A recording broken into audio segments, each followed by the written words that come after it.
మిత్రమా, నిజమైన శత్రువులు ఎప్పుడూ మీ పక్కనే ఉంటారు. మీ వాళ్లలా చెలామణి అవుతూ ఉంటారు. వాళ్లను కనుక్కుని ఇప్పుడే దూరం పెట్టకపోతే మీక్కావాల్సినవన్నీ మీకు దూరం చేస్తారు, మీ మనశ్శాంతితో సహా. నువ్వు ఎంత మంచితనంతో బ్రతుకుతున్నా కూడా దానిని భూతద్దంలో చూపడం కోసం ప్రయత్నిస్తూనే ఉంటుంది. ఇదే ఈ లోకం నైజం. సింహంలా పరిగెత్తాలని అందరికీ ఉంటుంది, కాని సింహం నుంచి తప్పించుకునే జింక చాకచక్యం నేర్చుకోవడం కొందరికే సాధ్యమవుతుంది. నువ్వు పులివి అయినా సరే ఈ లోకం నిన్ను పిల్లి లాగే చూస్తుంది. అది పట్టించుకుంటే నువ్వు ఏమీ చెయ్యలేవు. నువ్వు పిల్లి అయినప్పటికీ నిన్ను నువ్వు పులి లా చూసుకుంటే నిన్ను ఎవ్వరూ ఆపలేరు. ఒక విత్తనం మట్టితో పోరాడితేనే మొక్కగా ఎదగగలదు. ఎదురు దెబ్బలు తట్టుకుని నిలబడితేనే ఏ మనిషి జీవితంలోనైనా పరిపూర్ణుడుగా ఎదుగుతాడు. వికసించే పువ్వు నేర్పుతుంది తనలా అందంగా జీవించమని. రాలిపోతున్న ఆకు నేర్పుతుంది జీవితం శాశ్వతం కాదు అని. ప్రవహించే నీరు చెబుతుంది తనలా అవరోధాలను దాటి ముందుకు వెళ్ళమని. మెరిసే మెరుపు చెబుతుంది ఏ క్షణమైనా గొప్పగా ఉండమని. కాబట్టి మీరు మానసికంగా కృంగిపోవడం మొదలుపెడితే ప్రతి ఒక్కటీ మీ మీద ఆధిపత్యం చూపిస్తాయి. విజయాలకు మూలం మీ మనస్సు. కాబట్టి మీ మనస్సును శాంతంగా, నిబ్బరంగా ఉంచుకుంటే ఏ చింతా మిమ్మల్ని ఏమీ చేయలేదు. మీకుగా ఉన్న ఓడిపోతాను అనే భయం మిమ్మల్ని సగం చంపేస్తుంది. కానీ గెలుస్తాను అనే నమ్మకం లక్ష్యం ఎంత పెద్దది అయినా చివరి వరకు పోరాడేలా చేస్తుంది. మీకు ఆశ ఉన్నప్పుడు భయం ఉండకూడదు. మీకు భయం ఉన్నప్పుడు దేనిమీద ఆశ పడకూడదు. ఏదైనా కావాలి అనుకున్నప్పుడు దానికోసం చివరి వరకు పోరాడు.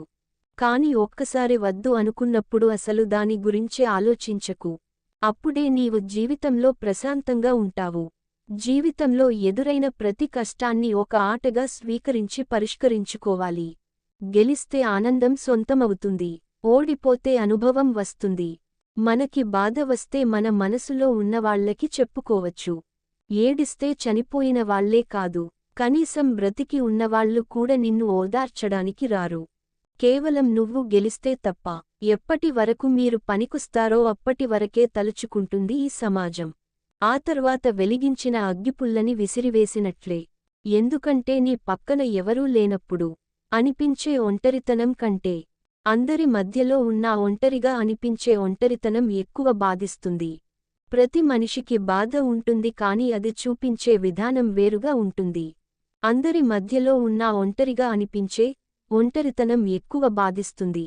ప్రతి మనిషికి బాధ ఉంటుంది, కాని అది చూపించే విధానం వేరుగా ఉంటుంది. కొందరు దానిని కళ్లలో దాచిపెడితే కొందరు నవ్వులో దాచిపెడతారు. ఇతరుల కన్నీళ్లతో దాహం తీర్దుకోవాలని ఎప్పుడూ అనుకోవద్దు. కర్మ ఫలితం తిరిగి వచ్చి అది నిన్ను దహించకమానదు. మీ సంతోషాన్ని వేరే వాళ్ల దగ్గర వెతికితే జీవితాంతం వెతుకుతూనే ఉంటారు. మీ సంతోషాన్ని మీలోనే వెతుక్కోండి. ప్రతిక్షణం సంతోషంగా ఉంటారు. బ్రతుకంటే భయం లేకపోయినా పర్వాలేదు, కాని బాధ్యత మాత్రం ఉండాలి. బాధ్యత లేకపోతే మాత్రం నీకు, నీ కుటుంబానికే కాదు, ఈ దేశానికి నువ్వు చాలా ప్రమాదకరం. ఎవరైతే జీవితంలో క్రమశిక్షణ లేకుండా బ్రతుకుతారో వారు చనిపోయినప్పుడు కూడా వారికి ఏమాత్రము గౌరవం లభించదు. ఎటువంటి కారణం లేకుండానే బంధాలను దూరం చేసుకుంటే అవి కావాలనుకున్నప్పుడు ఎంత తాపత్రయపడినా ఆ బంధాలను తిరిగి పొందలేము. బంధాన్ని దారంతో బంధిస్తే నిలబడదు. బాధ్యతతో ప్రేమిస్తేనే కలకాలం నిలబడుతుంది. అటు నుంచి రావటంలేదు అని బాధపడే కంటే ఇటు నుండి ఇవ్వండం మానేయడం మంచిది. అది ప్రేమ అయినా వాల్యూ అయినా ఎక్కువగా పట్టించుకుంటే ప్రతి ఒక్కటీ బాధిస్తుంది. కొన్నింటినైనా వదిలేస్తేనే ఉన్న ప్రశాంతతైనా మిగులుతుంది. ఒక స్త్రీ మగవాడిని నమ్మించడం మొదలు పెడితే ఆ ప్రేమ నిజమో అబద్ధమో తెలుసుకోవడానికి ఆ మగాడికి జీవితకాలం కూడా సరిపోదు. పురుషుడు స్త్రీని అమితంగా ఇష్టపడి ప్రేమిస్తే ఆమె అతడి బలహీనత అవుతుంది. అదే స్త్రీ పురుషుడిని నిజంగా ప్రేమిస్తే అతడే ఆమె బలం అవుతాడు. విపరీతమైన కోపం, అంతులేని సంతోషం, ఈ రెండు కూడా ఆ క్షణం మనిషి యొక్క విచక్షణను కోల్పోయేలా చేస్తాయి. అందుకే పెద్దలు చెబుతుంటారు, బాగా ఆనందంలో ఉన్నప్పుడు గాని లేదా కోపంలో ఉన్నప్పుడు గాని ఎటువంటి నిర్ణయాలు తీసుకోకూడదు అని. నువ్వు 10 మందిలో ఉన్నప్పుడు పట్టింపులు మర్చిపో. నలుగురిలో ఉన్నప్పుడు నవ్వడం నేర్చుకో. ఆనందమైన వాళ్లతో పంచుకో. కష్టాల్లో ఉన్నప్పుడు కన్నీళ్లను ఓర్చుకో. నీ నోటికి ఇష్టం వచ్చినట్లు మాట్లాడే ముందు ఒక్కటి గుర్తుపెట్టుకో. నువ్వు అప్పుడు అన్న మాటలు నీకు ఈ రోజు గుర్తుండకపోవచ్చు. కాని అవి విన్న మనిషికి అవి ఎప్పటికీ గుర్తుండిపోతాయి. రోల్డ్ గోల్డ్ నగలు కొత్తలో బాగానే మెరుస్తాయి. కాని రోజులు గడిచే కొద్దీ అసలు రంగు బయటపడుతుంది. అలాగే కొందరు వ్యక్తులు కొత్తలో బాగానే మాట్లాడతారు. కాని కొన్ని రోజుల తర్వాత వాళ్ళ అసలు రంగు బయటపడుతుంది. పాములన్నీ విషపూరితం కాకపోయినా పాములన్నీ ఒకేలా కనపడతాయి. అలాగే మనుషులందరూ ఒకేలా కనపడ్డా వారిలో విషం కక్కే వాళ్లుంటారు. మనల్ని పొగిడే వాళ్లందరూ మిత్రులు, విమర్శించే వాళ్లందరూ శత్రువులు అని రూలేమీ లేదు. పొగిడే వాళ్ళు మన నుండి ఏదో ఆశించి అలా గొప్పలు చెప్పవచ్చు. విమర్శించే వాళ్ళు మన బాగుకోసం కొన్నిసార్లు మనల్ని తిట్టి ఉండవచ్చు. అయితే ఎవరు ఎలాంటి వాళ్ళు అన్నది మన తెలివిని ఉపయోగించి తెలుసుకోవాలి. మనల్ని మనం గొప్పగా అనుకుంటే ఎటువంటి తప్పు లేదు. కాని మనం మాత్రమే గొప్ప అనుకుంటే మాత్రం అది చాలా పెద్ద తప్పు. ఎందుకంటే తాడిని తన్నే వాడొకడుంటే వాడి తలను తన్నేవాడు ఇంకొకడుంటాడు. ఇప్పుడు నీ దగ్గర ధనం, అధికారం ఉన్నాయి కదా అని సాటి మనుషుల్ని నా ముందు నువ్వెంత ఆస్ట్రాలని చులకనగా చూడకు.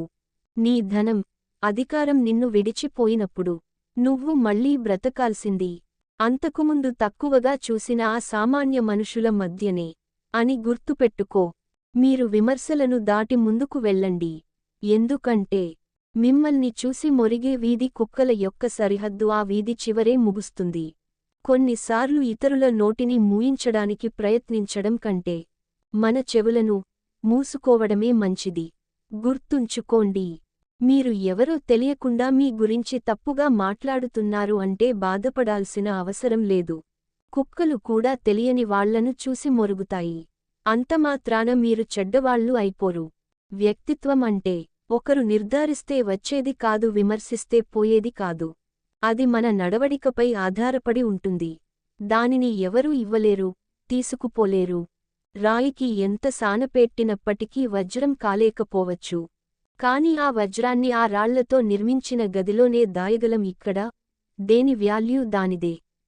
మీరు చీకటి గదిలో కూర్చుని వెలుతురు గురించి ఆలోచిస్తే లాభం లేదు.